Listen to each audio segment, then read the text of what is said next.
Assalamualaikum warahmatullahi wabarakatuh. Selamat pagi dan salam sejahtera untuk kita semua. Saudara-saudari mahasiswa sekalian, selamat datang dan selamat bertemu dengan saya Haji Amir Jonu dalam pembelajaran mata kuliah Bank dan Lembaga Keuangan. Dan topik yang kita bahas dalam pertemuan ini ada dua, yaitu yang pertama tentang pasar uang dan yang kedua nanti adalah valuta asing atau falas. Pokok-pokok bahasan yang akan kita bahas di dalam materi pertama pasar uang ini, yaitu yang pertama kita mengetahui dulu pengertian pasar uang itu sendiri, kemudian tujuan pasar uang dan instrumen dalam pasar uang. Nanti topik kedua valuta asing atau falas itu yang akan kita bahas. Pokok-pokok bahasannya adalah pengertian valuta asing, tujuan melakukan transaksi falas atau valuta asing, kemudian jenis-jenis transaksi valuta asing. Baik saudara-saudari mahasiswa sekalian, mari kita lihat pertama tentang pengertian pasar uang. Pasar uang atau money market di Indonesia memang masih relatif baru jika kita mau bandingkan dengan pasar modal ya. Jadi dia baru di Indonesia. Namun dalam perkembangan dunia sekarang ini, maka pasar uang di Indonesia juga ikut berkembang walaupun tidak semarak perkembangan pasar modal itu sendiri. Pengertian pasar uang menurut Kamus Besar Bahasa Indonesia adalah pasar abstrak yang mempertemukan permintaan dan penawaran dana jangka pendek untuk antara 1 sampai dengan 360 hari dan dalam penanaman dan pencarian modal atau bagi calon penanam dan pencarian modal. Sekali lagi, bahwa pasar uang adalah pasar abstrak yang mempertemukan permintaan dan penawaran dana jangka pendek antara 1 sampai dengan 360 hari dari calon penanam dan pencari modal. Pasar uang juga diartikan sebagai tempat bagi pihak atau perseorangan untuk dapat meminjam dana dengan tingkat bunga sebagai imbalan atau keuntungan yang ditawarkan kepada pemberi dana. Dengan kata lain, pasar uang adalah tempat memperoleh dana dan investasi dana di mana modal yang ditawarkan adalah berjangka waktu pendek. Dalam pasar uang, transaksi lebih banyak dilakukan dengan media elektronik sehingga nasabah tidak perlu datang secara langsung. Perbedaan antara pasar uang dan pasar modal kita bisa lihat dari instrumen yang diperjualbelikan. Jika di dalam pasar modal yang diperjualbelikan adalah surat-surat berharga jangka panjang seperti saham atau obligasi, sedangkan di dalam pasar uang yang diperjualbelikan adalah surat berharga jangka pendek yang jangka waktunya tidak lebih dari 1 tahun, seperti commercial paper, call money, sertifikat Bank Indonesia, surat berharga pasar uang atau bankers accepted. Kalau kita lihat dari perbedaan, kita lihat dari segi pasar tempat diperjualbelikannya surat-surat berharga, maka dalam jual beli pasar modal itu biasanya para penjual dan pembeli dapat bertemu di suatu tempat tertentu seperti di bursa efek. Sedangkan pasar uang tempat pasarnya abstrak. Artinya penjualan dan pembelian surat-surat tersebut tidak di dalam pasar tertentu, akan tetapi melalui sarana elektronik seperti telepon, faksimiles atau telex. Kemudian kita lihat dari sisi tujuan para penjual atau pihak yang mengeluarkan surat-surat berharga di dalam pasar uang. Tujuannya adalah untuk memenuhi kebutuhan modal jangka pendek seperti untuk keperluan modal kerja, sedangkan di dalam pasar modal lebih ditekankan kepada tujuan investasi atau untuk ekspansi perusahaan.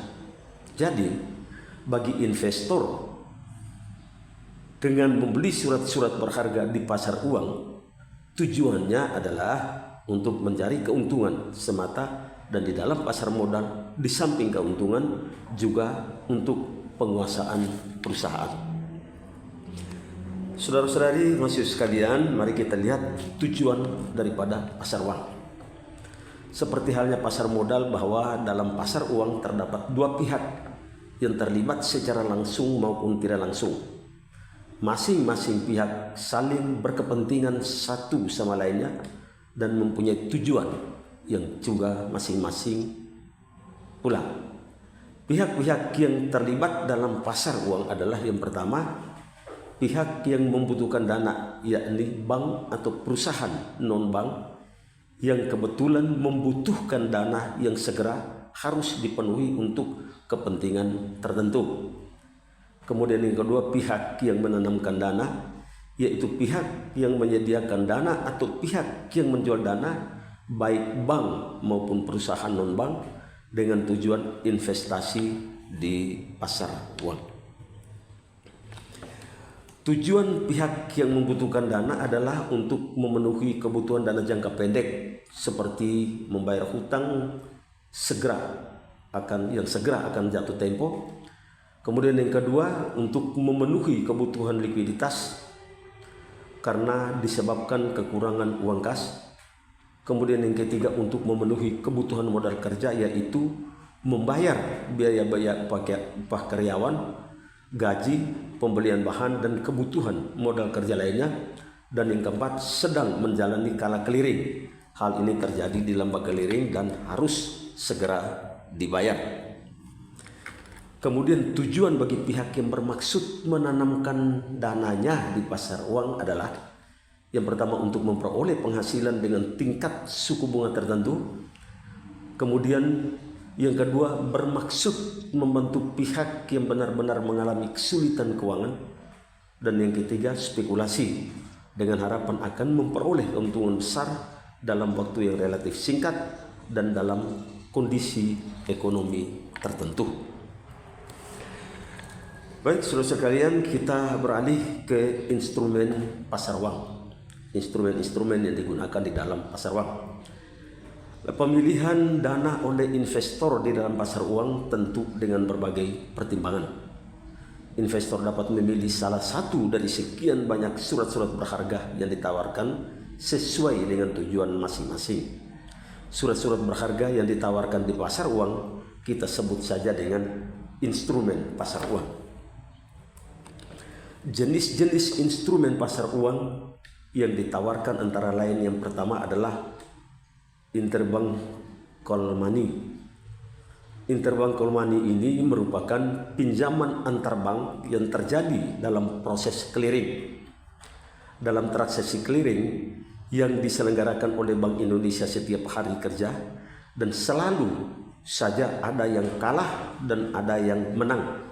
Jadi yang kalah itu artinya clearing keluar lebih besar atau lebih banyak, dan yang menang itu ialah clearing masuk lebih banyak.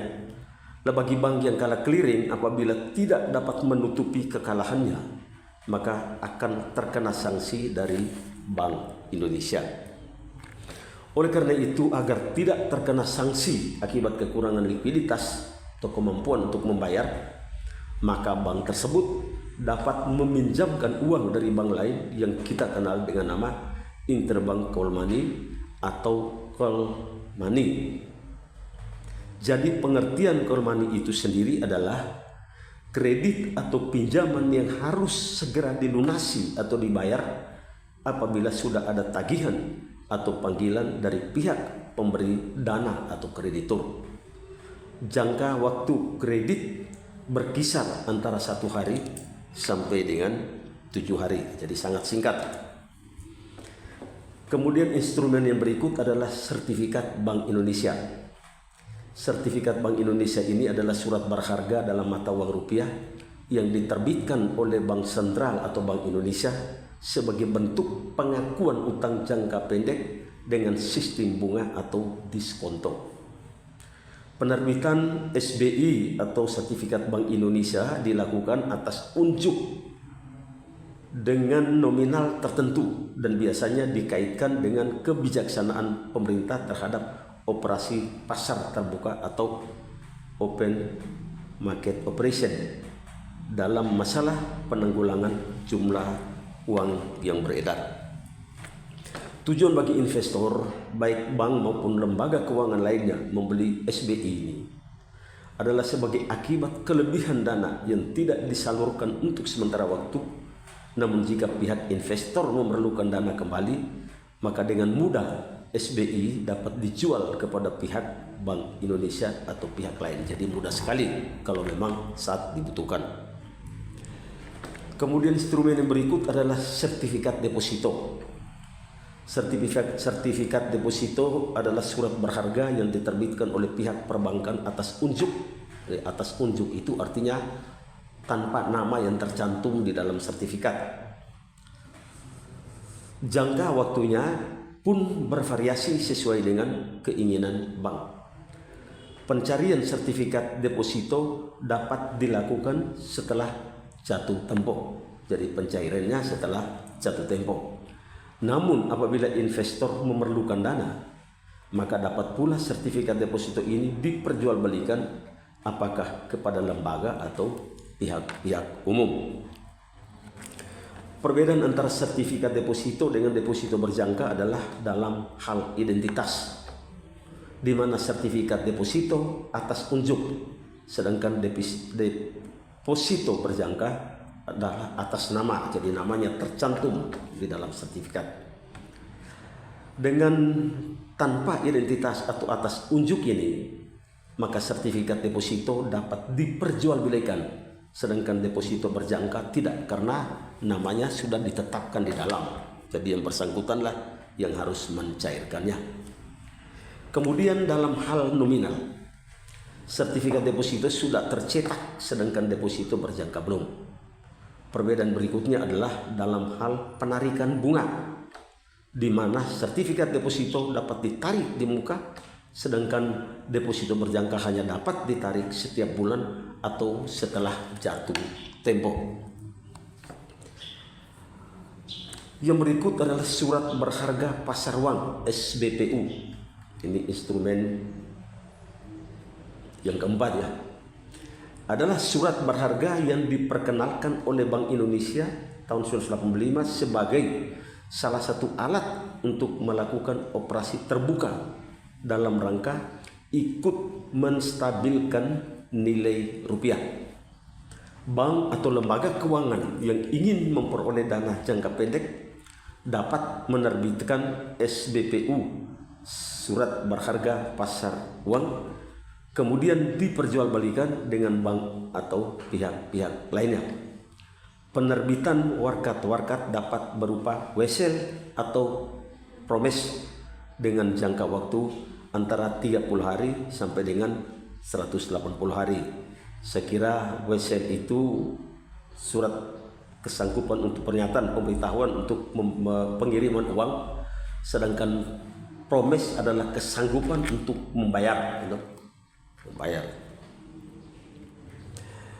Instrumen yang berikut adalah bankes acceptance.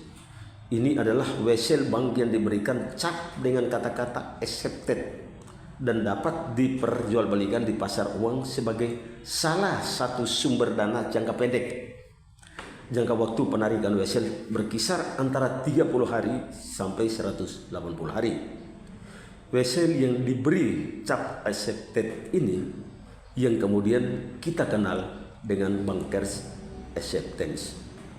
Jadi banker acceptance terjadi dalam perdagangan luar negeri atau ekspor impor.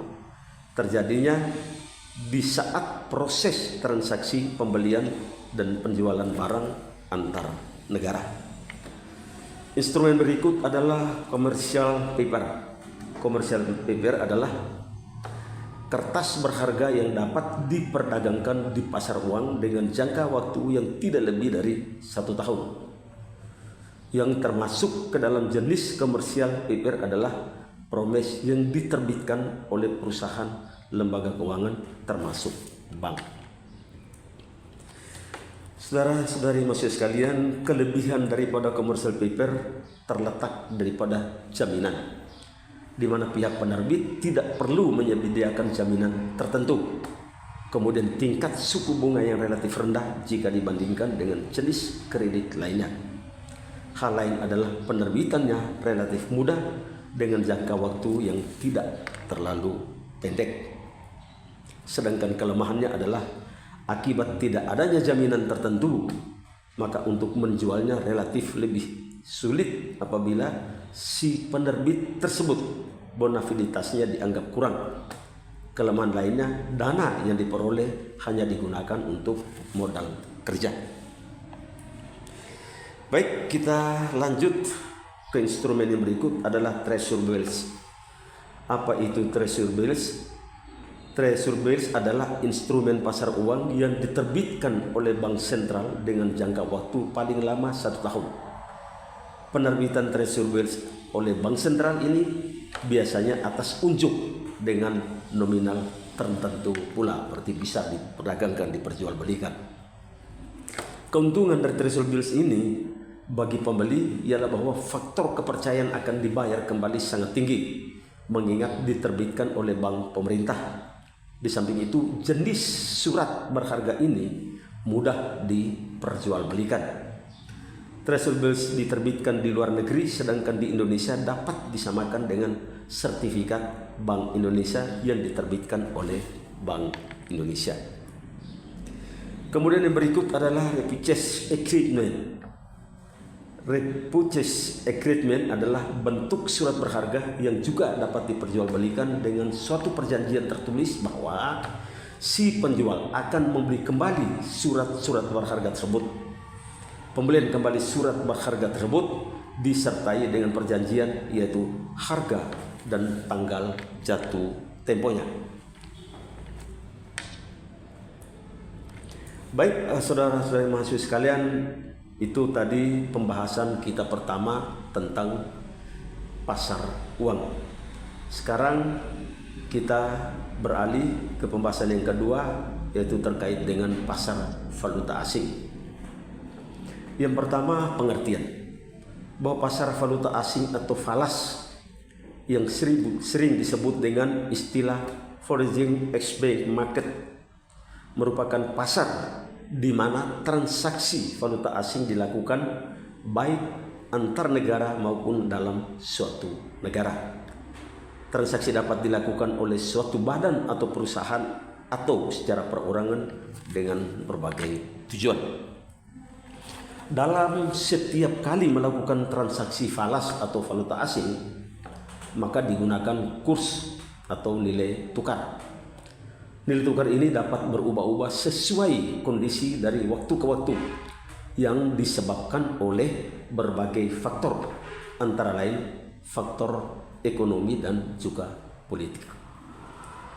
Pasar valuta asing terdapat di tiap negara dan dalam prakteknya dapat dijangkau oleh setiap negara dengan sarana telekomunikasi yang ada.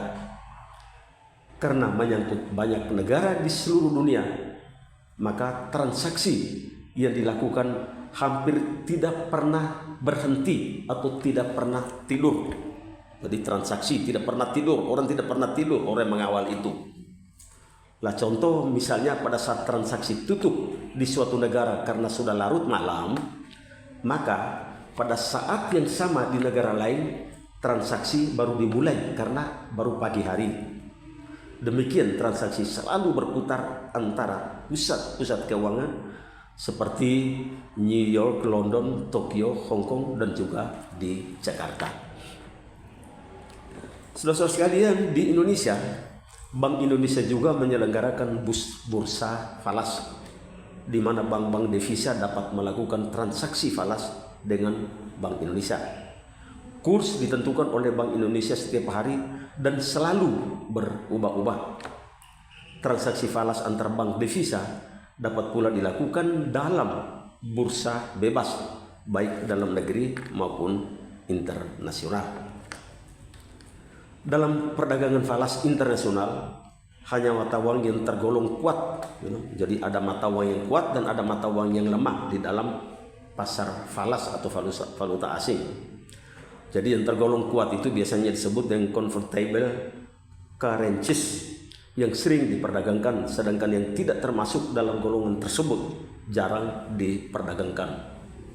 Yang termasuk ke dalam golongan mata uang yang kuat antara lain dolar Amerika Serikat, kemudian Prancis, yen Jepang, kemudian franc Swiss, dolar Australia, dolar Kanada, Deutschmark Jerman, dolar Singapura, dolar Hong Kong, dan juga pound sterling di Inggris ya. Sedangkan golongan yang kedua adalah jenis mata uang yang tergolong lemah, antara lain rupiah India, peso Filipina, dan juga termasuk rupiah di Indonesia. Ini tergolong mata uang lemah, jadi dia tidak tergolong di dalam mata uang yang kuat atau tidak dipasarkan di dalam falas. Kemudian yang kedua, kita melihat tujuan melakukan transaksi falas. Ada beberapa tujuan dalam melakukan transaksi falas, baik yang dilakukan oleh perusahaan atau badan maupun individu. Tujuan-tujuan dimaksud antara lain, yang pertama untuk transaksi pembayaran. Contoh, sebut saja PT Maras sebagai importir di Indonesia melakukan pembelian sejumlah barang berupa mesin-mesin dari PT Roci di Jerman.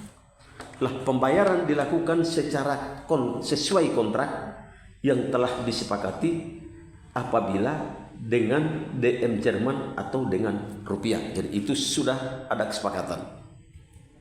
Jika pembayaran dilakukan dengan mata uang eksportir yaitu DM Jerman, maka transaksi falas akan terjadi di Indonesia atau importir dengan membeli DM Jerman kemudian dikirim ke Jerman untuk pembayaran. Namun bila pembayaran dilakukan dengan mata uang pembeli di Indonesia dengan rupiah, maka transaksi jual beli terjadi di pihak eksportir di Jerman, di mana pihak eksportir harus lebih dulu menukarkan rupiah ke DM di Jerman. Baik, saudara-saudari mahasiswa sekalian, tujuan melakukan transaksi falas yang kedua ialah mempertahankan daya beli. Bahwa kebijaksanaan pemerintah melaksanakan devaluasi bertujuan untuk meningkatkan ekspor sehingga barang-barang kita yang di luar negeri menjadi lebih kompetitif, bisa bersaing. Dengan melaksanakan devaluasi, maka nilai tukar rupiah diturunkan terhadap mata uang yang didevaluasikan. Akan tetapi bagi pemegang rupiah dalam negeri, justru nilai tukar uangnya terhadap mata uang asing malah menjadi turun. Akibatnya daya beli pun menurun jika dibandingkan dengan falas tersebut. Kemudian tujuan yang ketiga ialah pengiriman uang ke luar negeri. Transfer ke luar negeri merupakan jasa bank dalam pengiriman uang ke luar negeri. Sarana yang digunakan dalam pengiriman ini dapat dilakukan dengan menggunakan sarana telex, telepon, atau faksimiles, atau sarana lainnya. Pengiriman dapat dilakukan dengan menggunakan negara pengirim atau negara yang akan dikirimkan. Jika pengiriman dalam mata uang negara tujuan, maka pertukaran falas terjadi di negara pengirim. Demikian pula jika pengiriman dengan menggunakan negara pengirim, maka transaksi falas terjadi di negara tujuan. Kemudian berikut tujuan yang keempat adalah mencari keuntungan. Bahwa transaksi falas dapat pula dilakukan untuk mencari keuntungan atau kemudahan dalam berbelanja. Sebagai pola untuk mencari keuntungan, nasabah dapat menyimpan uangnya dalam bentuk deposito falas atau giro falas. Jadi deposito falas dan giro falas. Kemudian keuntungan dalam hal ini yakni di samping memperoleh bunga, nasabah juga akan memperoleh keuntungan dan kenaikan kurs yang terjadi secara terus menerus. Keuntungan lainnya bagi nasabah yang menyimpan di rekening giro falas ialah nasabah dapat menarik atau mengeluarkan cek dan bilet giro dalam falas sebagai alat pembayaran.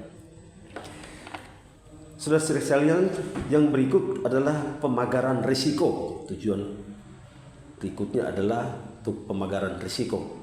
Dalam hal pemagaran risiko atau hedging seringkali terhadap hutang dalam valuta asing. Hal ini akibat dari sering terjadinya kenaikan kurs yang terus-menerus. Kenaikan kurs ini dapat meningkatkan nilai pinjaman atau hutang jika tidak dilakukan hedging. Dengan dilakukan hedging, risiko kerugian dapat diperkecil seminimal mungkin.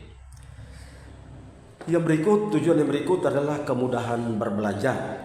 Kemudahan yang dimaksudkan terutama bagi mereka yang suka bepergian ke luar negeri. Kemudahan ini dapat diwujudkan dengan membeli travel check atau TC atau cek perjalanan. Dengan membawa TC atau travel check ini, nasabah dengan mudah dapat berbelanja di berbagai tempat dan di berbagai negara.